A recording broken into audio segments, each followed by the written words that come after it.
बिस्मिल्लाहिर्रहमानिर्रहीम।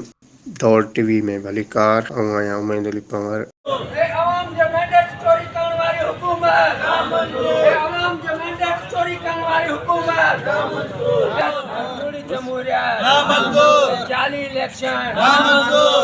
दौड़ में GDA जी मरकजी सदर ते 8 फरवरी ते इलेक्शन में मुबैना धांधली। कराची में पुरअमन एहतियात कंदड़ कारकुन मथां तशद्दुद ख़िलाफ़ प्रेस क्लब दौड़ अॻियां एहतियाती मुज़ाहिरो करे धरणो हणी सख़्त नारेबाज़ी कई वई आहे। उन मौक़े ते ACUP जे ज़िले अॻवान डॉक्टर मुजाहिद उस्मानी, तालके सदर अमानुल्लाह सिंधी, शमसुद्दीन खोसरो, STP जे इमदाद ॾैरी, GDA जे अॻवान फ़कीर महबूब ऐं ॿियनि मीडिया सां ॻाल्हाईंदे चयो त वोटनि ते झरलो फिरायो वियो आहे। सरेआम ठपा हणी हारायल उमेदवारनि खे कटरायो वियो आहे।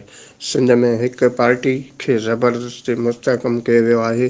15 साल सिंध में लूटींदड़ ऐं अवाम पारां रद्द कयल माण्हुनि खे धांधलियूं करे इक़्तिदार ॾेई अवाम जे वोट ते तौहीन कई आहे। इलेक्शन कमीशन धुर बणियल रही। हिननि चयो त कराची में थियल पुरअमन एहतियात में सिंध जे नियाणियुनि ऐं कारकुननि ते लाठी चार्ज कंदे तशद्दुद कयो वियो। पुलिस हथां गिरफ़्तार करे सिंध जे नियाणियुनि जी तहज़ील कई वई, जंहिं जे अमल जी पुरअमन सख़्त मज़ामत कयूं था।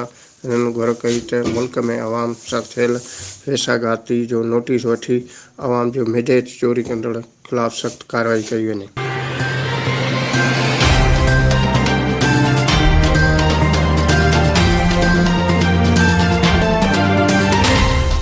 वधीक विज़िट करण लाइ ॾिसंदा रहो दौड़ TV न्यूज़।